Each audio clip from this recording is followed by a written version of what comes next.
All right, we are super excited at the start of the year. It's our first Inside Pac-12 football show, which is on Pac-12 Network every single Tuesday night at 6 p.m. Pacific time. But we wanted to spend some time with some of our student athletes in the conference, and one who's got arguably the best story, I think, in the entire league. Davion Taylor from Colorado, who played a whopping one game in high school. Davion, appreciate you giving us a couple minutes here. Explain how a kid who played one high school game has landed in Colorado playing for the Buffs. Well, it was always just a dream. I wanted to play at the D1 level, but never thought I had the opportunity. But once I had got an opportunity to play at a community college, I just went there, and then the coaches, they believed in me and everything. They told me that I could play at the next level, and I just worked hard, worked my butt off, and here I am. That's fascinating. I think what's even more fascinating about that is that in high school football, you practiced with the team but didn't play in games. I think when we see recruiting now, Mike and I are always talking to recruits, the love for the game is what's always in question. Do they love football or do they love recruiting? What was it like for you to practice all week, not get recruited and not play on Friday nights, but still want to compete in this game of football?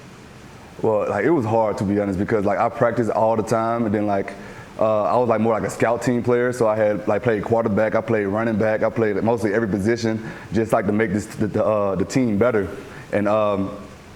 And I just kept on doing that. And I think it really helped me transition to a community college, because if I didn't do that my senior year, I probably would have went up in there not having the skills I had, and not be able to develop them my senior year and going into the community college. David, your path is unique and certainly not typical of most of your teammates. How do you think it's shaped you as a player right now? Oh, it just makes me humble, because every just being here, just knowing that I didn't play high school football, I think it humbles me, because I don't think I'm too good. I don't think I actually put myself down, because I know that I didn't play high school football, and I see everybody else have the experience that I don't have. But the main thing, I think, it just keeps me humble, and just when I make it to the next level, I think it just continues to just makes me humble every year, just knowing that I didn't play in high school. So you guys would be observing the Sabbath Friday until Saturday evening. Curious for your mom, the first time she saw you play in a game and saw you do your thing, what was that conversation like afterwards? She was excited, because she actually came to a Saturday game. Usually we have church on Saturdays, so she talked to my pastor and she let her come out here. And she came out here and she was excited to see me play. And it was actually the Washington State game, one of my best games of the season.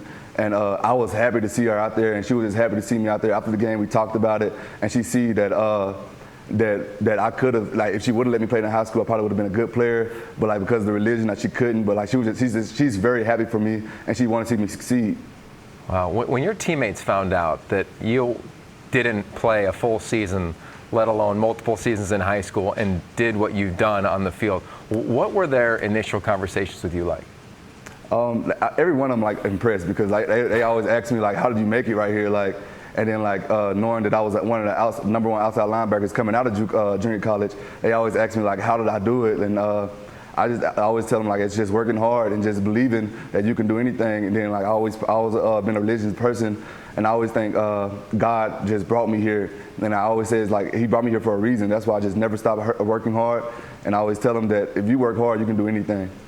David, you are a long way from home. Mississippi, I know your mom, Stephanie, doesn't get opportunities too often to see you play in person. Community in Boulder. Yogi and I have been on campus many times. It is one of the best places on the West Coast. And now it's a new coaching staff. How has the group come together so even though you're far from home, it does still feel like a second home for you now? Yeah, and then the football team, they've all become like brothers to me now. And so even though I'm away from home, I feel at home in Boulder, because all the football players were so close, and the coaches, we're all so close. And during this fall camp, we've built a brotherhood, and I feel like I'm home now. So I really don't miss home, Mississippi as much, just because we built a community here, and I'm just really excited for the season. Yeah, so are we, man. Mike and I, we've been to this game, right? This rivalry game in that stadium. It's a magical environment. You've played in this rivalry game, and I find it ironic that here we are talking to you who didn't play in quote-unquote Friday night lights, but you're playing Friday night under some huge lights in this rivalry game. What's it's going to be like for you to play for the final time against Colorado State on Friday? I'm going to be very excited. Like, I know I worked hard this off season, and I'm just ready to see the results because with these new coaches, I've worked harder than I probably ever have my entire life. So I'm just ready to see the results. I'm just ready to play, and I'm just ready to do good. Davion, before I let you get going, you mentioned the excitement around playing this coming week. And when we get opportunities to see a special player, we're always going to sign up for it. Yogi and I were both in Boulder a couple weeks ago and had an opportunity to see one of your teammates, who I know you get to match up against, in Laviska Shenault. He is a Heisman candidate. We saw how special he is. He had at least 2 wow moments when I was at practice. I'm sure he had a few when you were there, Yogi. What's it like to see him? Because we see what happens on Saturdays. What's it like when you see him working out on a consistent basis? Oh, it's great because like I sometimes I have to match up against him on third down, and like he's a very big receiver. He's quick. He's like I think he's making me better as a player because he's like one of the best receivers I've ever went against, and he is one of the best receivers in the nation, I believe. And like it's just very exciting just going against him, and like he just makes us work harder. He makes the DBs work harder because he goes super like he grinds so hard at practice that like I see why that he's like shining games. This conference is known for its offensive acumen. You've got a new head coach who's a defensive expert. What has it been like learning from Mel Tucker, and what's the mindset of this team defensively heading into this fall?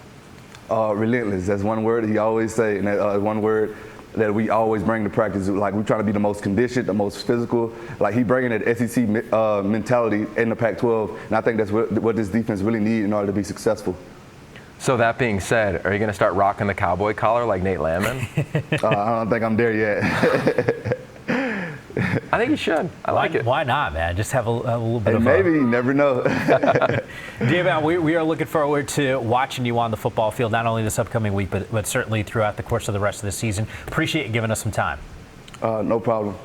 You know, I think one of the cool things about his story is obviously it's unique, Yogi, but I think when you look at this team, big picture here, you mentioned Mel Tucker coming in, there is a different type of intensity around this football team, and they're going to need it on the defensive end. Offensively, I know we spent time talking to Davion about his story, and obviously he's playing on the defensive side. Offensively, biggest question mark coming into the season is what? Can they protect? You know, can they protect Steven Montez? He's been under a lot of scrutiny, and that's what happens at that position, like we know and we talk about all the time, but he got sacked a dramatic amount of times last year. They've got to keep him upright. I expect them to get the ball out, and that's fair, and then it's on him because this is a fifth-year senior.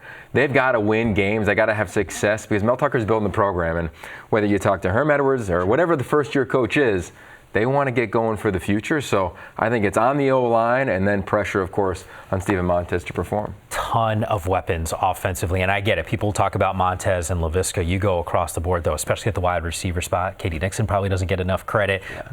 I'd also argue we're trying to figure out who's going to be that 1,000-yard running back as well. That's still one of those big picture questions for the upcoming season. But don't forget, it's a story that we're going to be tracking, a team that we're going to be tracking all season long, every single Tuesday night on Inside Pac-12 Football. You do not want to miss it, 6 p.m. Pacific time. For Yogi Roth, I'm Mike Yam. Thank you so much for watching.